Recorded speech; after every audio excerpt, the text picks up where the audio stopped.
On the 1233rd day of the war, the United States restored the supplies of artillery shells and ammunition for the HIMARS in Ukraine. Moreover, as it is now known, almost exactly, the whole prison was because of the Pentagon's head and his advisor, who was tired of interrupting the supplies. Trump was not aware. Moreover, now he, like many other Republicans, is not very satisfied with Pete Hegseth, and I hope we will finally see this idiot's resignation. The country may and can control every cook, but the Pentagon definitely does not. Russia, which is conducting attacks on Ukrainian civilian facilities every day, tried to strike a high-altitude building of the Institute of Defense for an attack on civilians. The PPRF shot down a flying drone and its wreckage fell on the beach, which is several hundred meters from the object. Please stay away from military facilities of the Russian Federation. The authorities do not care about you. The only thing it will do is to try to use your injury or death in the interests of propaganda. There is an opinion that some drones cannot win the war and there must be infantry for assaults on the ground. So it is, but in the 3rd Assault Brigade they were asked whether it is necessary to assault people. In social networks, the brigades talked about the first fully unmanned assault. They not only report but also show the video of how the fighters attacked enemy positions in Kharkov, cleared them and captured the occupiers exclusively with the help of drones and on-ground robotic systems. Sounds promising. Russian Z-bloggers criticized the AK-12 machine gun for being unsuitable for field conditions and demanded to bring to the responsibility of the management of the Kalashnikov concern.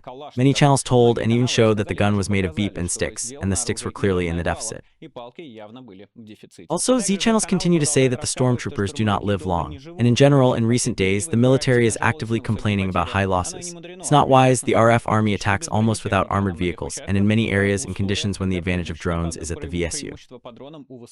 Therefore, the current offensive of Russia is accompanied by the highest losses of the RF. About this and much more in today's fresh report, which you can support with your likes, comments, and subscription to the channel.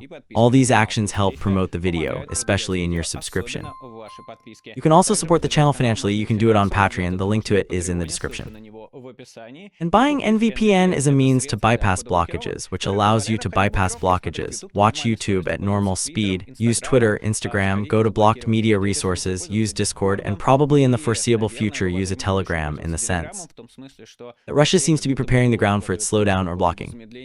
Creating its own state messenger. Well, we are moving on to what happened in the past day. CNN conducted a whole investigation and confirmed that Donald Trump did not give instructions to stop the help of Ukraine. This happened under the initiative of Defense Minister Pete Hegseth. This is what the author of the WeTV channel, who carefully studied the CNN material, writes about. I think the question is why there was a stop. This can be considered closed, he says. Why? I believe that in this case you can certainly trust CNN. Because they would not have just barricaded Trump, I'm sure. In a few details, Pete Hegseth did not inform the White House about the decision to stop the help of Ukraine. 5 sources reported on this. This got in the way of Trump's administration, which needed to understand what happened and explain it to both Congress and Ukraine. And State Secretary Marco Rubio and Special Ambassador Kit Kellogg learned about everything from the news. 2 sources explained Hegseth's decision by the fact that he does not have his head of office, as well as trusted advisors who would recommend him to consult with other agencies about such serious political decisions. Trump did not give Hegseth the order to stop the help of Ukraine, 3 sources. Trump really asked Hegseth to assess the reserves in the warehouses after American strikes on Iran and the response to Iran's strike on the U.S. base in Qatar. Trump asked about it just during the flight to The Hague for the NATO summit, but did not ask to stop the supply of Ukraine. The Deputy Minister for Political Issues, Elbridge Colby, recommended that Ukraine stop the supply of Ukraine. This was known earlier. Colby gave the order to another deputy, Steve Feinberg, who gave the order to sign Hegseth. In short, Colby annoys almost everyone I know in the administration, writes the Deputy Director of Politics for Security, Dave Brown, with a link to one of his sources. They all consider him to be the one who will make the United States do less in the world in general. Apparently, this mother of a beep really got everyone so angry that the officials rushed to complain about him to all familiar journalists and not only from CNN. After they learned about the stop in the White House, they told Hegseth that they would cover him. Therefore, the White House Vice Speaker Anna Kelly immediately made a statement that the decision was made within the framework of America First. But from Hegseth, they demanded an explanation before the Congress. Having learned about the stop, Trump ordered Hegseth to resume the delivery of rocket interceptors for the Patriots. Trump is not inclined at this stage, gives Russia victory with such decisions, writes the publication. European officials said that during the NATO summit in The Hague, it was clearly visible the irritation of Trump to Putin. They are sincerely sure that the decree on the stop of aid did not come from Trump. Let's stop for a second and note that we live in a reality where the total chaos in the American administration, the actions of the Pentagon and the bypass of the White House is the most reasonable explanation of what is happening. Because the other version, unfortunately, has not been confirmed, the decision to stop the support of Ukraine at the highest level. The United States may be an ally of Ukraine and the European countries of NATO, but definitely unreliable, at least not under this administration. And Pete Hegseth, of course, must be fired. I said from the very beginning that this is just a moron. This is the leading news, an alcoholic who does not have any profile competencies, and he must be fired immediately. The only thing that can save Pete Hegseth is that Trump hates to admit to his opponents that he made some wrong decisions. At least Trump in the new term. In the first term, he fired them right and left and quickly turned into Trump, who speaks a lot, but the decisions are made by professionals who he surrounded.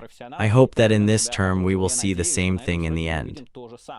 You can see it, for example, Pattison Gabbard, she is actually fired. Well, that is, she just no longer takes any decisions and participation after what happened with Israel. When she just spoke and acted in the peak of American interest, American intelligence, American in general, because of their sadist, pro-Syrian, pro-Iranian views.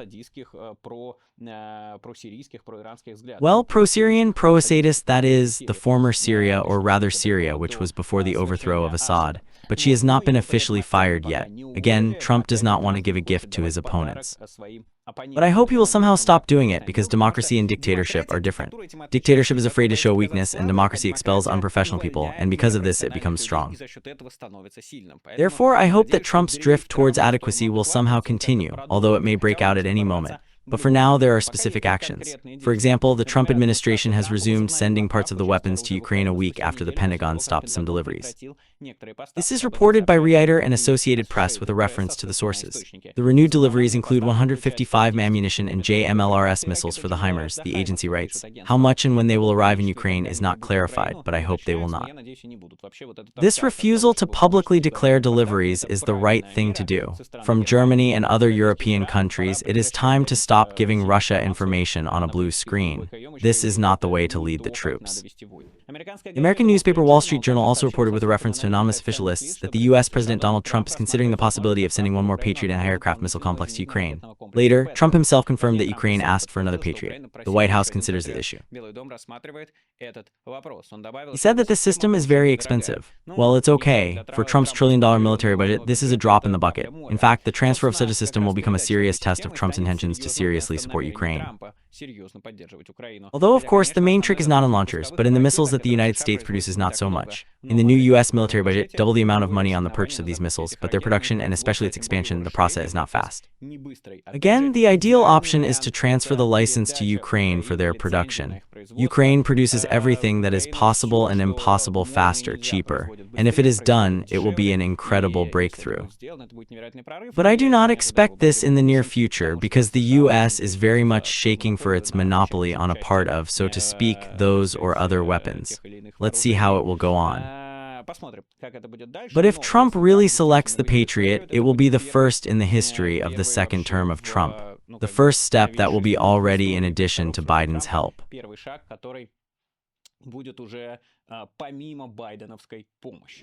A new package of sanctions in the European Union is again under threat of a veto. This time not Hungary, not Slovakia, although they are, as usual, the same. Estonia will impose a veto on the 18th package of sanctions against the RF if it does not contain a decrease in the price ceiling of Russian oil.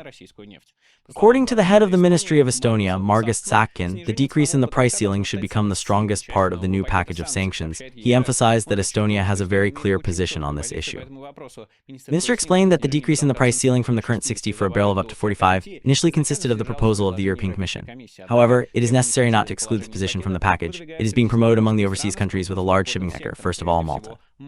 The head of the Estonian ministry expressed hope for the support of his position on the part of major EU states. He reminded that the current ceiling of $60 has been in effect for 2 years and has not decreased due to the lack of support from Western countries. And in fact, the position is clear, like, if we decided to beat Russia, let's beat it normally and not to take packages that do not have a significant impact for the platform. I wonder what this will lead to in the end. We have not seen this yet. News from the cyber front of the unannounced war between Russia and Europe. hackers tried to penetrate servers where the secret plan of Germany is stored in the event of a war with Russia. In June, a German company was attacked by hackers, which builds objects according to the secret plan of Germany. It is said to be in the investigation of German radio stations VDR, NDR, and daily newspaper the Deutsche Zeitung. The document describes in detail the plans of the reaction of NATO allies to the aggression from Russia. In the cyber attack organization, the German authorities took control of Moscow, it is said in the investigation. Hackers attacked a company from Lower Saxony, which is engaged in building objects for the operative command of the Bundeswehr and is responsible for the implementation of the positions in the operative plan of Germany, VDR, NDR, and the Deutsche Zeitung reported. The document regulates measures on national and allied defense, including the order of deployment and relocation of troops on the territory of the FRG, in the conditions of escalation of the situation or in the event of a war, it is said in the publication. In November, FAZ reported that all buildings, objects, and infrastructure listed in the document deserve special protection. In addition, according to FAZ, the operative plan contains a detailed description of the actions during a possible conflict or during escalation of tensions, in the event of maneuvers on the eastern flank of NATO. It is not known whether the secret information about the kidnapping of hackers in the atmosphere was commented by the cyber attack. The German authorities assume that the Russian cybercriminals are behind the attack, it is said in the investigation. Another goal of the hackers was the company from Jessen, which provides the German defense of satellite communications, it is said in the investigation. According to sources in the field of security, the preliminary results indicate that the program Vomagadel attributed to the Russian hacker group was used in the attack. Center for Cybersecurity of the Bundeswehr initially allowed the possibility of leakage of secret operational information that could compromise the satellite communications of the German army. However, later, the Bundeswehr assessed the damage to the attack as limited, VDR, NDR, and Deutsche Zeitung reported. Zemeljessen Police and the North Rhine-Westphalia are still conducting investigations and computer criminal expertise. Since the beginning of the large-scale war in Ukraine, the number of phishing and DDoS attacks on the Bundeswehr system has increased significantly. Other European countries are also under attack by cyber attacks. At the end of May, Dutch intelligence said that Russian hackers received data from 63,000 policemen and attacked NATO government networks for about a year. According to politicians, almost all police countries have become victims of attacks. Many of these attacks were attributed to a group of hackers related to Russia, in particular to a hacker from the main center of special services of the Russian armed forces, a group known as Fancy Bear. In the spring, British intelligence accused it of hacking more than 10,000 video cameras in the countries of Eastern and Central Europe, which were used to monitor the transport of equipment and weapons to Ukraine. The same group in May 24, the German authorities attributed a cyber attack on the Democratic Party of Germany. The European Court of Human Rights on Wednesday determined that Russia is behind the collapse of the MH17 flight to Donbass in the summer of 2014. This is the first case when the International Court of Justice recognized Moscow responsible for the tragedy that took the lives of 298 people, writes the Associated Press. The agency calls the SBC decision in many ways symbolic because Russia ignores its duties at the European Convention on the Protection of Human Rights and no longer fulfills the court's decision. However, the families of the victims of the MH17 disaster are regarded as an important highlight in their 11-year struggle for justice, the building notes. The Boeing 777 plane, which took off from Amsterdam to Kuala Lumpur, was shot down on July 17, 2014 by a Russian-made rocket buck on the outskirts of eastern Ukraine controlled by pro-Russian formations. All 298 passengers and crew members were killed, including 196 Dutch citizens. The SPCH decided that Russia was not only behind the collapse of the H-17 race, but also responsible for the violation of human rights in the territory of Ukraine. The court recognized the jurisdiction of Russia as the responsibility on the territory of Russia, the territory of Ukraine, which was under the control of separatists. Jurisdiction of Russia under the control of separatists in the territory of Ukraine from May 11, 2014 to January 26, 2012 was established in January 23, when the ESPCH made a decision on the acceptance of complaints by the Netherlands and Ukraine. In these territories, the following violations of human rights were committed, as it was established. Innocent executions of civilians, Ukrainian military, out of fighting, torture, inhumane treatment, forced labor, free detention of civilians, forced movement of civilians and the filtering, persecution of religious groups, individuals from the RPC, restriction of freedom of access and distribution of information. Interference in the freedom of peaceful meetings, destruction, robbery, expropriation of property, expulsion of the Ukrainian language and the ideologization of education, movement of Ukrainian children in Russia. An illegal adoption there, discrimination on political beliefs and national origin, deprivation of effective means of legal protection, Document mentions a specific case of violation of the Convention on Human Rights recorded in Ukraine. In one case, on July 1, 2014, a group of 10 armed men in a camouflage uniform represented as a self-defense detachment kidnapped a local entrepreneur from the house of his parents in the Donetsk region and tried to embezzle money from him. Other events of the 14th year are also mentioned, when armed groups used tank shells to destroy residential buildings, explosive devices for the complete destruction of the logistics company, and grenade launchers for attack on houses and shops in occupied areas. The court ordered Russia to immediately release or ensure a safe return of all illegally deprived freedoms until September 16, 2022, and to start cooperating with the creation of an international independent mechanism that will enable the restoration of all children taken to Russia or controlled by Russia's territories until September 16, 2022, and to help them reunite with their families. Why is this the date? This is the date of the exit from the ESBC, well, the actual one. The press secretary of President Dmitry Peskov said that Russia will not make the decision of the ESBC on the case of ICH-17. We are not going to do it. We consider them worthless, said the person whom everyone considers worthless. Indeed, the decision of the ESBC at first glance seems useless, but it will be useful in the next tribunals, which I hope will take place. The fact that the International Criminal Court decided that these military crimes and violations of human rights really had a place in the future will play a role on the part of the prosecution. In fact, here we are already observing the same effect. The decision of the ESBC was made by the decision of the Dutch court, which established that Bug, who knocked down ICH-17, came from Russia at the request of separatists, made a start from the territory controlled by these very separatists, and then undercover was evacuated back to Russia at night.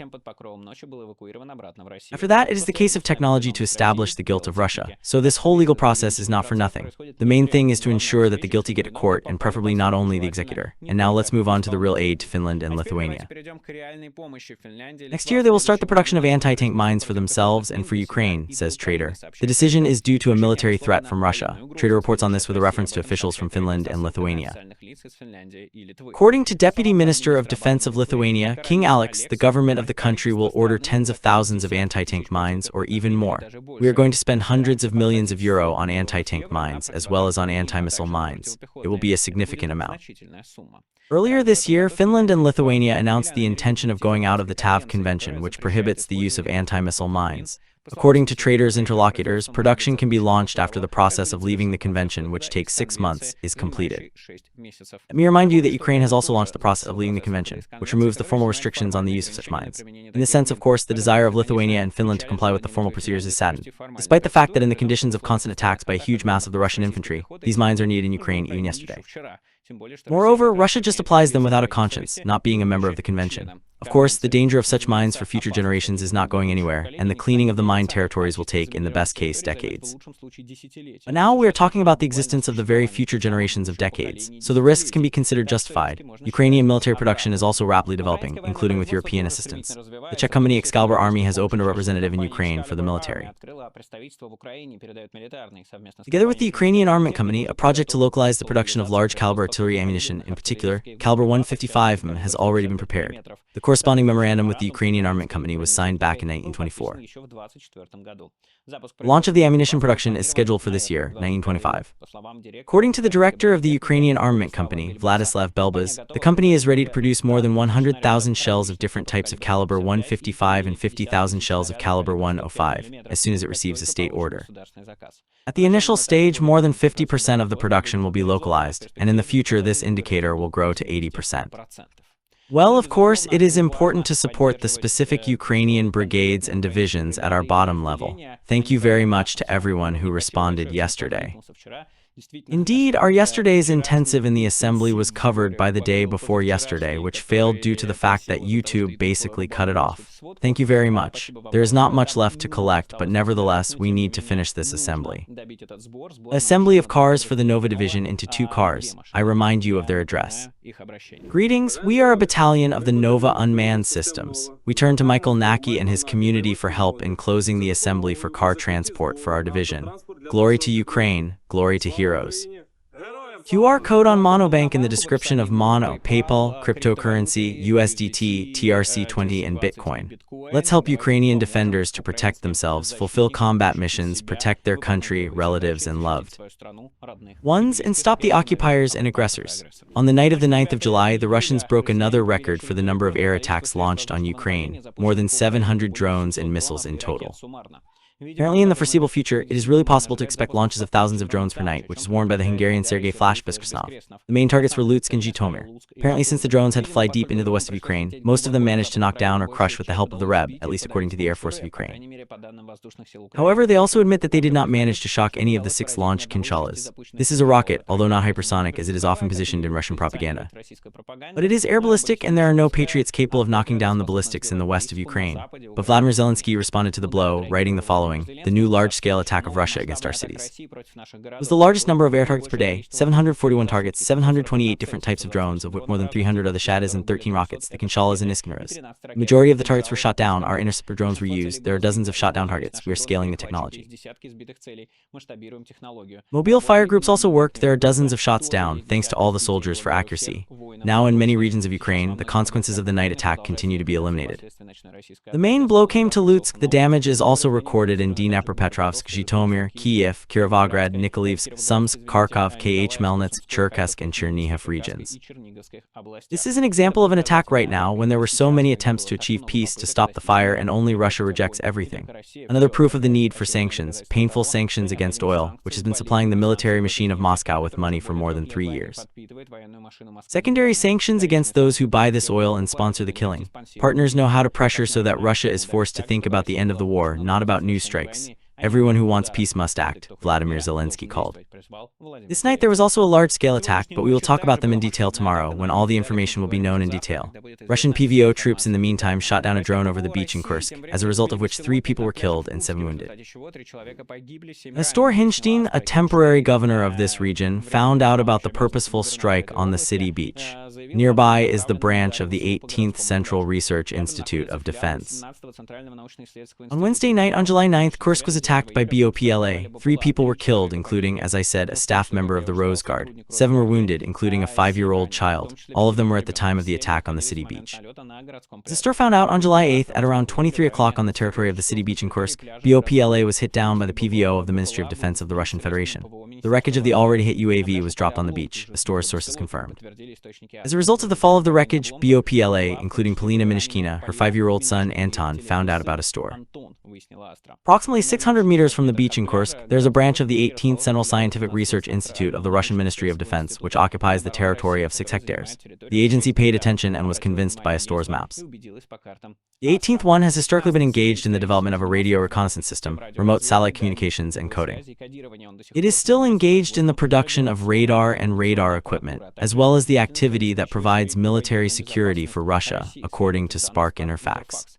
The Institute registers equipment for radio equipment, including antennas for the radio monitoring system, radio pelling, and radio locations, the journalists of the agency note.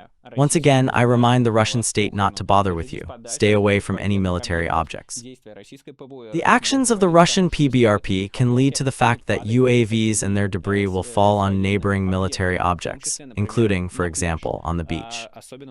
You know that in order to minimize the losses among civilians, the Soviet Union mainly conducts attacks at night. Therefore, at this time, just do not approach. If you live on the territory of Russia or on occupied territories, look at the maps where the military objects are. Now it became even easier because Yandex began to blur them and it became quite simple. Look and just draw a circle around them from 1 to 5 kilometers and do not get close to this circle, because again, these military objects will be attacked. Everyone will resist, knock them down with the APC and crush them with traps. And accordingly, these drones do not disappear, they do not dematerialize in space. They have a combat unit, they have debris, they have a lot of stuff, it all falls from the sky and can fall on you. Please take care of your safety because the death of a fascist is always a holiday and the death of a civilian is always a tragedy. After the beginning of Russian strikes on the TCK in Ukraine, I noted that in this game, as in many others, you can play together. Actually, Ukrainians are engaged in this. According to Pepla, the drone that was aimed at the building of the Belgrade Regional Military Command post on Gapino Street was shot down by the director of the South Substation located 50 meters from it. Fire at the substation was managed to escape, only the shot-down BPA burned down. However, it is not evening yet, so I would be tense at the place of the officers of the military command post in Russia. By the way, now this is one one of the goals that will regularly be struck.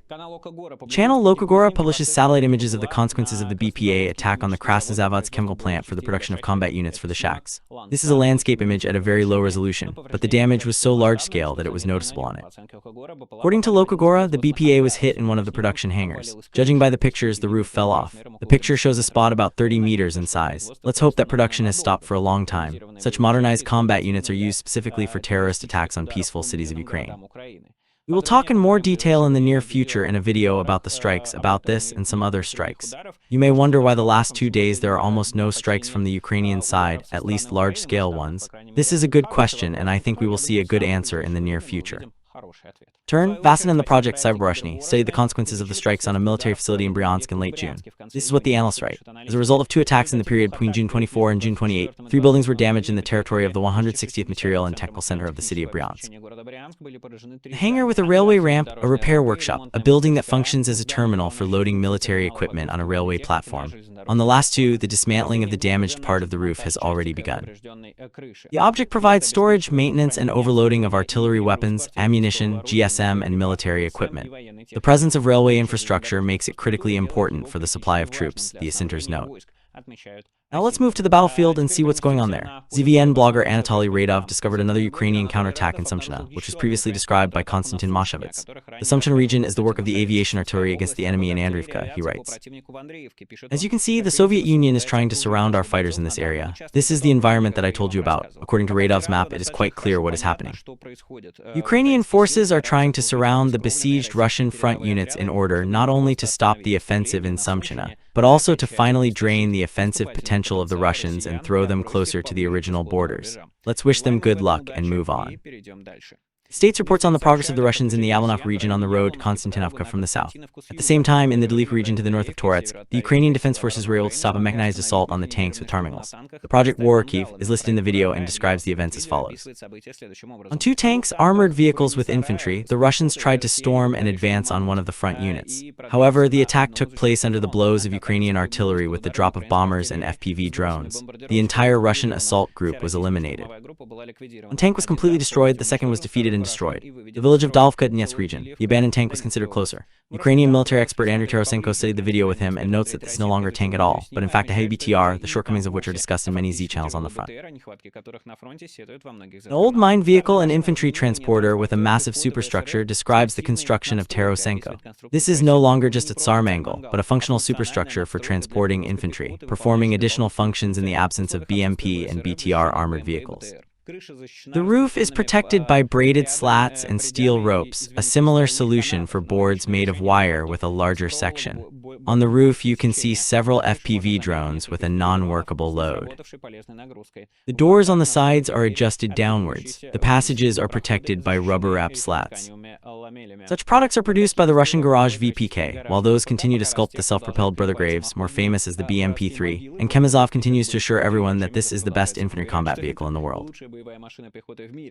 Actually, the relative survivability of such custom products is recognized, for example, in the first source of the video on the Ukrainian channel, Life with the Front. In short, it's hard to say who could have done it because this Shed 1 FPV drones can't be disassembled. Fortunately, such protection did not help the Russian fighters to achieve success. However, it is not excluded that the paratrooper at least was able to leave the car, which is far from always successful on the same BMP-3. On the other days, the Ministry of Defense of the Russian Federation announced the takeover of the village of Protekin to the southwest of Chasiv Yar, almost close to Konstantinovka. Then this information was denied to the Ukrainian side, now it is denied to the Russian side. This is what the same ZVM blogger Anatoly Radov, who deals with maps, writes about this. About Protekin, it is not taken for a very simple reason, because the steps are not taken. For example, according to the data of other Z channels, the steppes are still being fought and the Ukrainians control the southern part of the settlement, through which you just need to go to Protekin. In the White Mountain, our fighters are fortified in the southeast, continues Radov. In the south, the fighters of the 4th Brigade are slowly moving forward, along the line of Alexander Shultin. But the successes are not significant yet, he admits. Deep State records the progress of the Russians in the Lemanian direction, in the region of Kolodez, the Green Valley, and the Middle. Project describes the situation in detail in the direction. Russian armed forces do not cease to exert pressure on the Greeks and the Turks, looking for weak points in defense, and with all their might try to pull out the Ukrainian fighters from the occupied positions, says Deep State. As in many other areas, they use a large number of infantry for the purpose. It should be noted that the movement of the Russians in the area of the Green Valley did not occur suddenly and at once, but in the process of constant pressure and significant losses. They crawl through the fields and landings, ready to spend at least half a day to overcome a short distance. It was also heard about the invisible areas under which they hide during during the movement. They have already been mentioned in the previous post by Lobkov. The Russians actively use their drones in positions, approaches to them, and especially focused on strikes on logistics, which seriously complicate maintaining defense. However, the fighters of the defense force are trying to hold back Russian armed forces, applying maximum effort and using any opportunity to improve the tactical position, beating off positions in case of an emergency. The direction is difficult and has become hot for a long time. Now they're trying to put out this fire and exhaust the existing resources of the enemy, which so far produces pressure without stopping. Analysts conclude. At the same time, another Ukrainian counterattack is taking place in the same direction, which is written by Anatoly Radov. Yempolov-Kadorskaya, here without changes, Ukrainians are also trying to counterattack, he says. They went in small groups to the Yempolovsk forest north of Rybkaz. Our guys beat them out. By the way, this is the same Rybkaz, one of many cursed places for Russian stormtroopers. Emotional evidence of this was published by the self-proclaimed Russian military expert Vladislav Shurigin. According to his source, among the Russian military, only on this small spot Russian armed forces they lose from 4 to 18 people killed per day.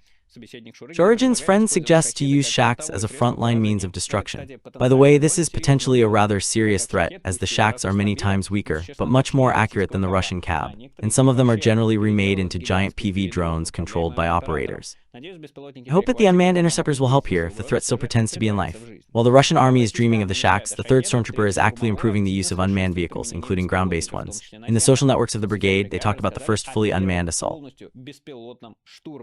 For the first time in history, they write, the occupants capitulated to the ground-based robots, the 3rd Stormtrooper, they write in the channel of the unit, without infantry and without losses. The 3rd Stormtrooper carried out an unprecedented operation. Fighters attacked enemy positions in Kharkiv region, cleared them, and captured the occupants exclusively with the help of drones and ground-based robotic systems. Enemy fortifications were attacked by FPV drones and NRC kamikazes, ground-based robotic systems. NRC is deciphered. The next robot was approaching the destroyed fortifications when the enemy, in order to avoid the explosion, declared surrender. In the remaining occupants, birds were taken to our positions and, according to the regulations, they were taken prisoner. The positions that could not be taken twice by inter-units were repulsed thanks to the clearly planned action of the robots. 3. The Ukrainian forces took the cleared fortifications of Ilyasopolys. It was the work of the units of the NS-13 on-ground robotic complexes from the company of the Jew Machina Unmanned Systems, the 2nd Assault Battalion. And this is the first in a modern war, a successful assault confirmed exclusively by unmanned platforms. It is deservedly boasted in the brigade. Perhaps the Russian fighters are going to kill the Ukrainians and did not think that they would end up in the Terminator universe and no John Connor would save them because they are fighting for good. Let's see how much this can be multiplied. It is clear that this is only the beginning, but can you imagine a fully robotic infantry unit? I think you can. Well, again, it is necessary to understand that they are not going forward with machine guns, and this is just a kamikaze drone, but on the ground. Nevertheless, there is a fact and it works, and let's see whether it will work further and whether it can be scaled.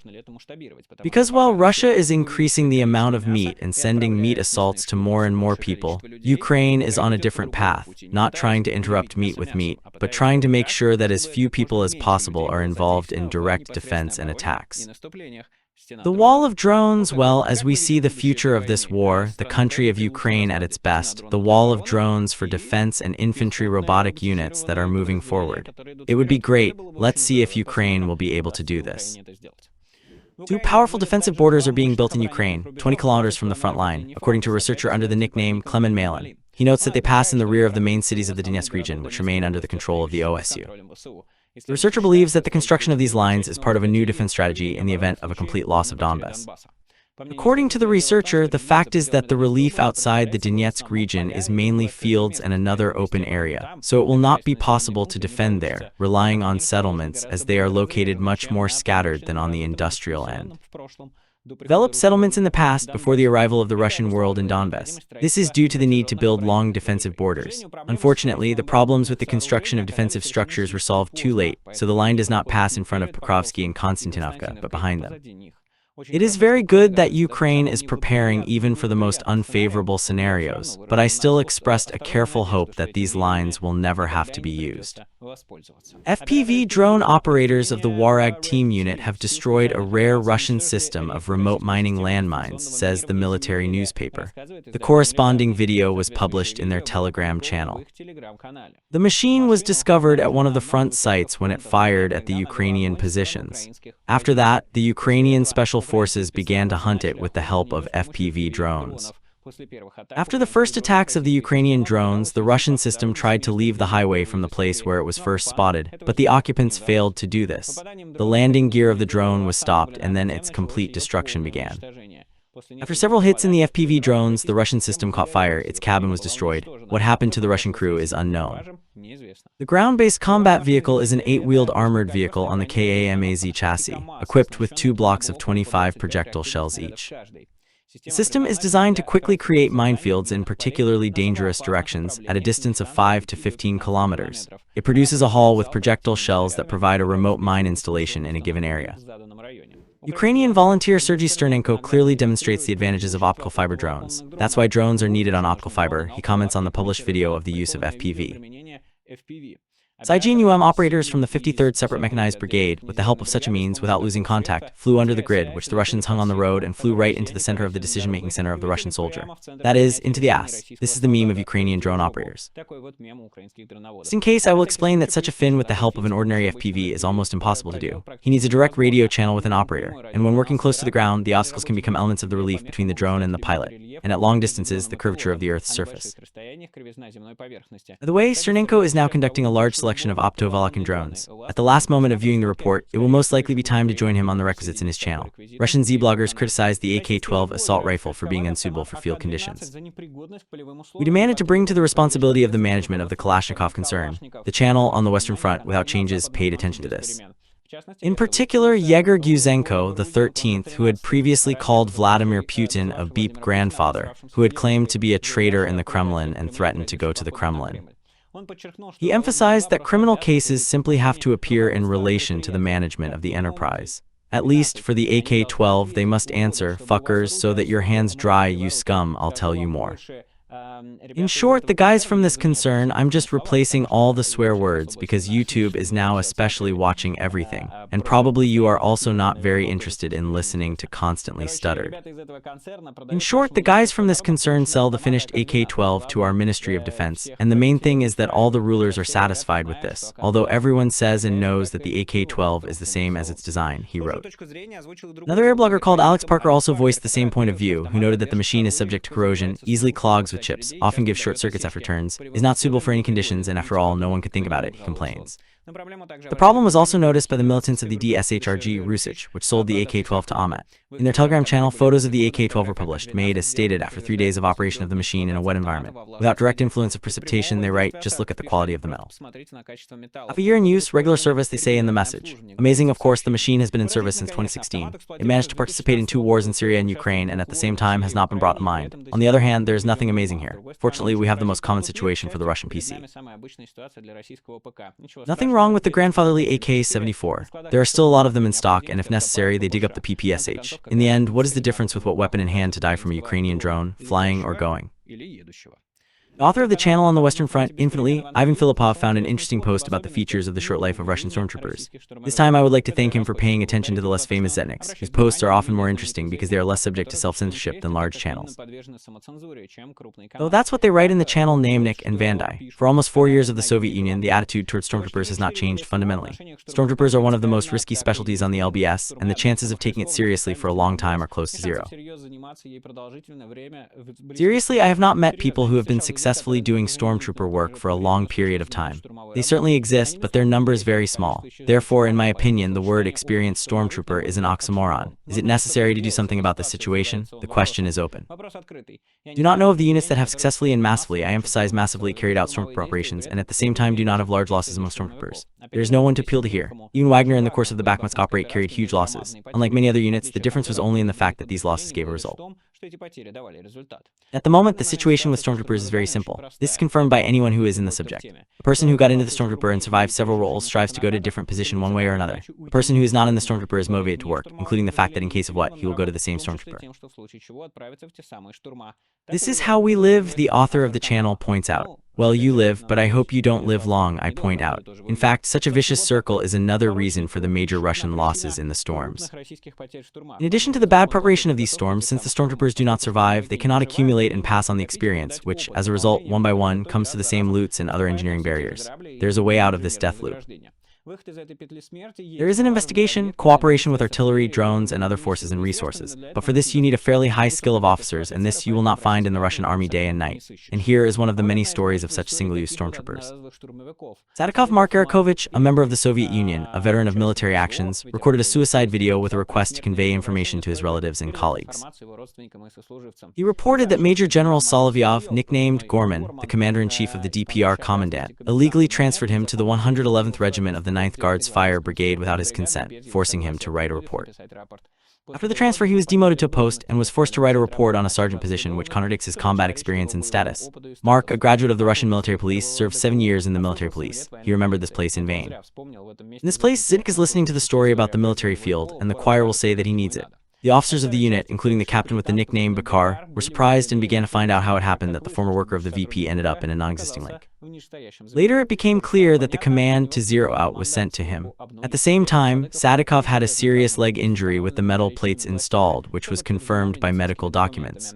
He needs to be hospitalized for subsequent surgical removal of the metal structure. However, medical certificates were provided and of course the documents were ignored and no one considered them, and he was denied the necessary medical help. Later, he was told that he was sent to a combat mission at one end.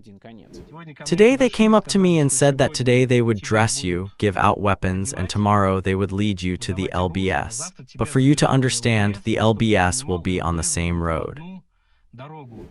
After hearing this, Mark admitted that he immediately remembered the story of Ernest Yagvin and added that he could not imagine that he himself would be in such a situation. Tomorrow they will lead me to the LBS, and all the local guys here said that no one will pull you out on the same road as you. They will zero you out there, even if they shoot you for 300 conditionally from the enemy, no one will pull you out. At the moment, Mark Sadikov is in Donetsk in the house where the first company is located, and full control is installed behind him. The exit from the premises is blocked, his personal transport is blocked, the opportunity to go out or call is absent in his video call. He directly accuses the possible death of Major General Solovyev, caller Werman, as well as the head of staff of the 9th Guards Fire Brigade with the call Tatar. In my death, I ask you to blame and sort out and punish the officials of Major General Solovyev, caller Werman. This is the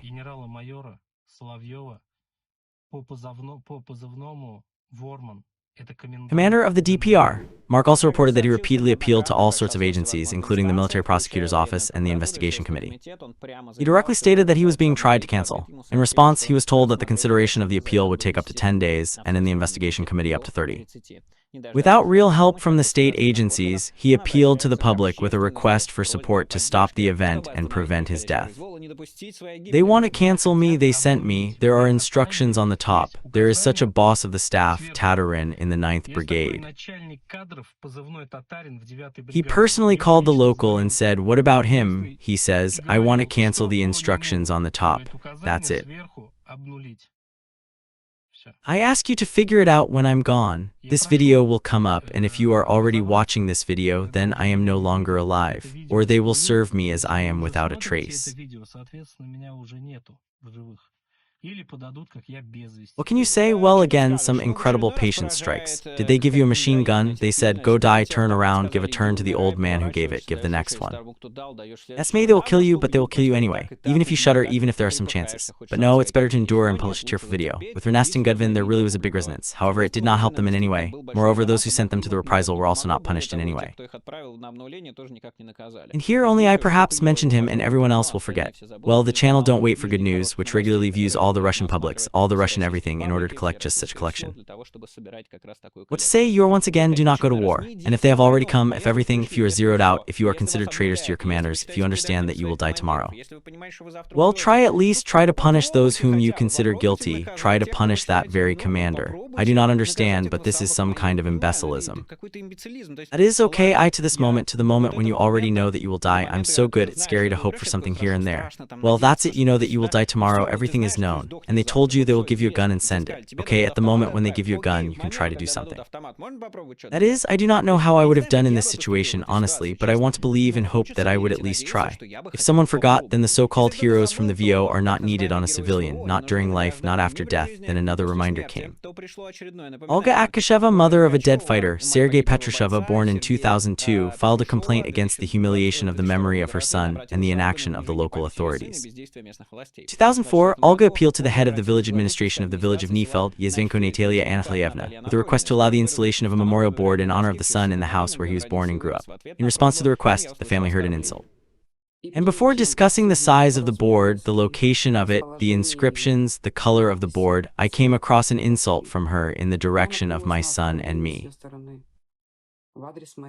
I was offended by the fact that my son, she humiliated or dropped the honor of my child, his honor.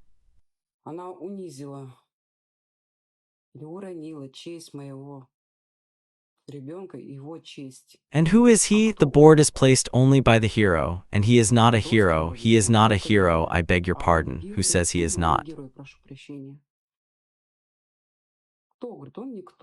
Later, when trying to discuss the placement of the banner, Olga Vitalievna received a refusal. No help from the administration of Nefeld was received. There was no questioning of memory. The banners in honor of Sergei and other fighters were installed by his combat comrades at their own expense. The city is there, find out, decide what you want. After that, the head of the village of Nefeld was transferred to a new position in another region. Olga Vitalievna turned to the prosecutor's office, the investigative committee, the administration of the president, and the then governor Goldstein and the temporarily acting governor Kostyantynivka. But instead of support, she heard a remark.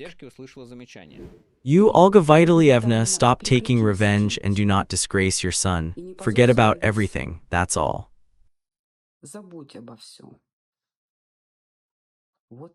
Well, what is the relationship of this fascist killer who died, namely her son, has with the elderly and everything else? The question is open. But the fact that they take away such sick people with a face on the table is normal and good. The former hired by Putin, a 9-year-old Anatoly Tuleniev, another hero who could possibly want to establish a sign, tried to beat the granddaughter of his neighbor in the Bolshesnovsky district of the Persian Krai, says Astra. 9-year-old classmate came to his grandfather for a summer vacation from Udmurtia on July 6. Tuleniev, who lived nearby, invited her to his house and drank alcohol and then took her home. In the middle of the night, she woke up from the fact that Tuleniev was standing at home on the bed and touching her. The girl ran out of the house and called the police. Grandfather, who had been injured, was sleeping at that time. The next day, Tuleniev was brought to administrative responsibility under the article on the involvement of minors in the consumption of alcoholic products. Then a criminal case of reprehensible acts against a person who had not reached the age of 16 was initiated. The SVO veterans were sent under the signature of the non-exit. Astro found out, of course, that he does not threaten anyone. In 2016, Tuleniev was sentenced to 16 years in prison, including imprisonment of a severe health injury that led to the death of the victim. He was sentenced to prison in Solikamsk until he went to war in May 1923 as an EVC Wagner. According to Astro, he was injured in Ukraine, was committed, and then pardoned Putin. This is the new elite. Michael Nacke was with you, and see you soon. All the best, bye.